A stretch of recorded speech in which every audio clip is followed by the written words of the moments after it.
Hello everyone, welcome back in JM Law series. Hope you all are doing well today. Our today's topic is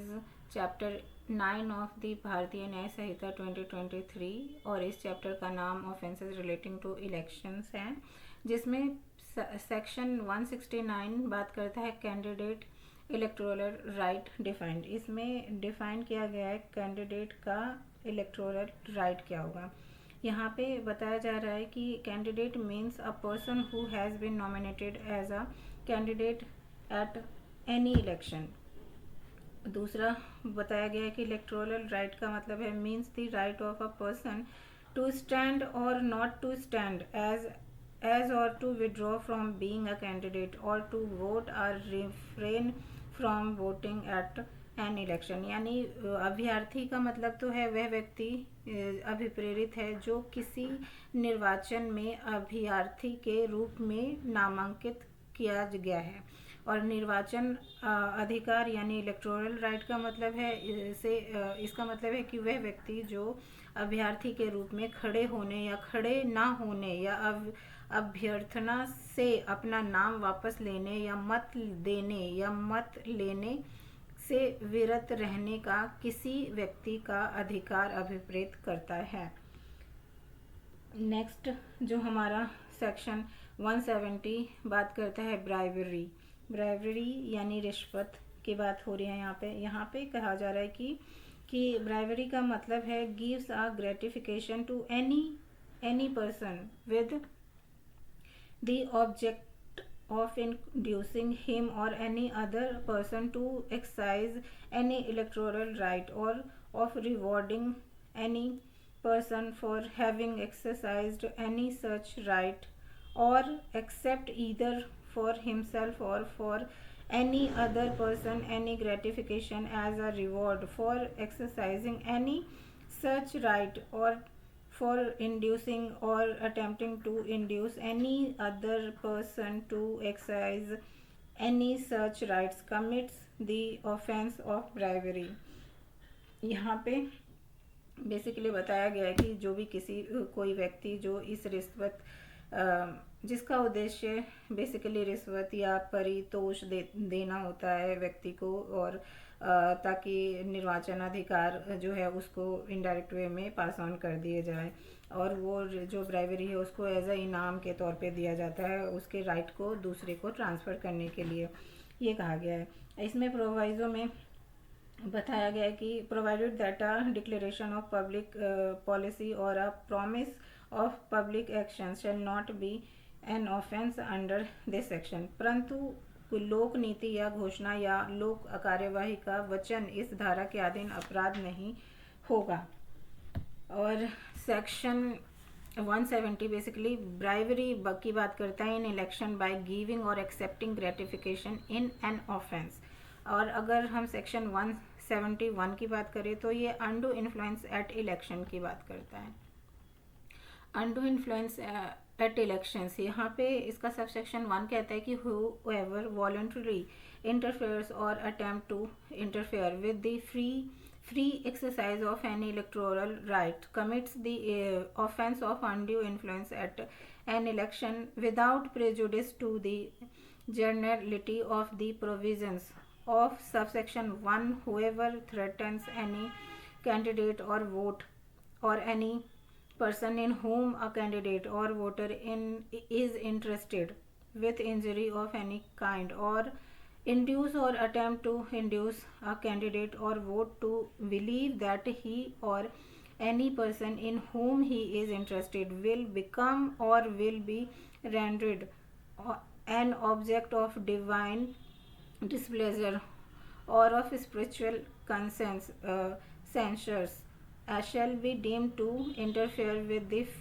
free exercise of electoral rights of such candidate or voter within the meaning of subsection 1। सब closes 3 इसका कहता है कि a declaration of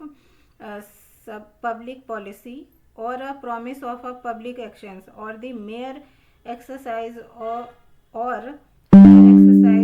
legal rights without intent to interfere with an electoral right shall not be deemed to be interfere with the meaning of this संहिता।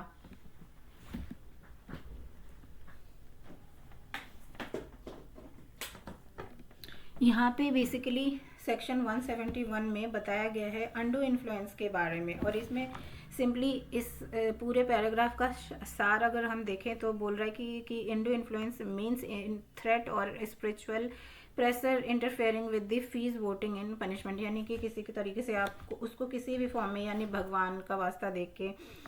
किसी और तरीके से उसको आप बोल रहे हो कि हमें वोट दो, किसी और को ना देकर मुझे वोट दो, मैं ज़्यादा मतलब मैं ज़्यादा सही हूँ दूसरे के मुकाबले, ऐसा करके आप उसको वास्ते दे रहे हो भगवान के का नाम लगा के, या किसी और जातिगत कनेक्शन कनेक्ट करके आप बोल रहे हो कि भाई मेरे को ही आप वोट दो, किसी और को ना दो। नेक्स्ट हमारा सेक्शन 172 बात करता है पर्सोनेशन एट इलेक्शंस। यहाँ पे निर्वाचनों में प्रतिरूपण की बात की कहा जा रहा है। यहाँ पे कह रहा है कि जो कोई किसी निर्वाचन में किसी अन्य व्यक्ति के नाम से, चाहे वह जीवित हो या मृत हो, या किसी कल्पित नाम से, यानी काल्पनिक इमेजिनेशन नाम हमने बता दिया, मत पत्र के लिए आवेदन करता है या मत देता है, या ऐसे निर्वाचन में से एक बार मत दे चुकने के बाद फिर उसी निर्वाचन में अपने नाम से मत पत्र के लिए आवेदन करता है, और जो कोई किसी व्यक्ति द्वारा किसी ऐसे निर्वाचन में मतदान को दुष्प्रवृत्त करता है, उत्प्राप्त करता है या उत्प्राप्त करने का प्रयत्न करता है, तो वह निर्वाचन में प्रतिरूपण का अपराध करता है। परंतु इस धारा की कोई भी बात किसी ऐसे व्यक्ति को लागू नहीं होगी जिसे तत्समय प्रवृत्त किसी विधि के अधीन मतदाता की ओर से, जहां तक वह ऐसे मतदाता की ओर से परोक्षी के रूप में मत देता है, परोक्षी के रूप में मत देने के लिए अपराधीकृत किया जाएगा। सिंपली अगर हम 172 का सार देखें तो ये पर्सोनेशन की बात कर रहा है, जिसमें कह रहा है वोटिंग इन अनदर्स नेम और multiple times is an offence, ये बताया गया है 172 में। और 174 हमारा बात करता है पनिशमेंट फॉर ब्राइवरी। इसमें जो सिंपली बोल रहा है कि whoever commits the offense of bribery shall be punished with imprisonment of either description for a term which may extend to 1 year, 1 साल की सज़ा, और विथ फाइन, या 1 साल की सज़ा या फाइन, और विद बोथ, या दोनों भी मिल सकते हैं। जो कह रहा है कि provided that bribery by treating shall be punished with fine only, पर प्रोवाइजो कह रहा है ब्राइवरी अगर जो थ्रेटन के साथ दी जा रही है आपको डरा धमका के, तो वहाँ पे फाइन के लिए भी पनिशमेंट होगा, पनिशेबल होंगे आप। एक्सप्लेनेशन कहता है threatening means that form of bribery where the gratification consists in food, drink, entertainment or provision। यहाँ पे एक्सप्लेनेशन यहाँ पे कह रहा है कि इसका मतलब ट्रीटिंग का मतलब क्या है, कि इसका मतलब है कि ब्राइबरी दे रहे हो आप, लेकिन किस कंसिस्ट में दे रहे हो आप उसको किसी तरीके का अच्छा भोजन प्रोवाइड करवा रहे हो, अच्छा कुछ पीने के लिए दे रहे हो, या उसके लिए कोई एंटरटेनमेंट की चीज़ प्रोवाइड करवा रहे हो, तो ये सारी चीज़ें भी एक तरीके से ब्राइबरी के अंदर ही कंसिडर्ड की जाएगी, और इस यहाँ पे आप दोषी ठहराए जाओगे पनिशमेंट फॉर ब्राइबरी के लिए। सेक्शन 174 कह रहा है पनिशमेंट फॉर अनड्यू इन्फ्लुएंस और पर्सोनेशन एट एन इलेक्शन। यहाँ पे कह रहा है कि whoever commits the offense of undue influence or personation at an election shall be punished with imprisonment of either description for a term which may extend to 1 year or fine or with both। Same जो अभी हमने 173 में पढ़ा था, इसका simple सार यही है कि पनिशमेंट फॉर अनड्यू इन्फ्लुएंस और पर्सोनेशन होगा अप टू 1 year जेल और फाइन। 175 अगर हम देखें तो ये कहता है कि false statement in connection with an election. यहाँ पे फॉल्स स्टेटमेंट दे रहे हो आप किसी चीज़ को कनेक्ट करने के लिए, तो यहाँ पे क्या है whoever with intent to affect the result of an election, यानी आप इलेक्शन के रिजल्ट को आप इफेक्ट करने के लिए कुछ ऐसा चीज़ बोल रहे हो, ऐसा इलेक्शन मेक कर रहे हो और पब्लिश कर रहे हो, यानी statement purporting to the statement of fact, जो कि स्टेटमेंट ऑफ फैक्ट को किसी तरीके से इफेक्ट कर रही है और उसको फॉल्स बनाने की कोशिश कर रही है, तो which he either knows or believes to be false और does not believe to be true, जो कि उसको पता है कि जो बोल रहा है वो सही नहीं है, वो गलत ही है, सच नहीं है, in relation to the personal character और conduct of any candidate shall be punished with fine, यानी कि किसी जो सामने वाला कैंडिडेट है उसको किसी तरीके से आप उसकी कैरेक्टर को डिफाइन करके या इसके कार्यों को डिफाइन करके किसी तरीके से आप ऐसा कुछ गलत चीज़ जो आपको पता है कि गलत है वो, फिर भी आप उसको सच्चे रूप में प्रेजेंट करने की कोशिश कर रहे हो लोगों की तरफ, ताकि जो इलेक्शन का रिजल्ट है वो इम्पेक्ट हो।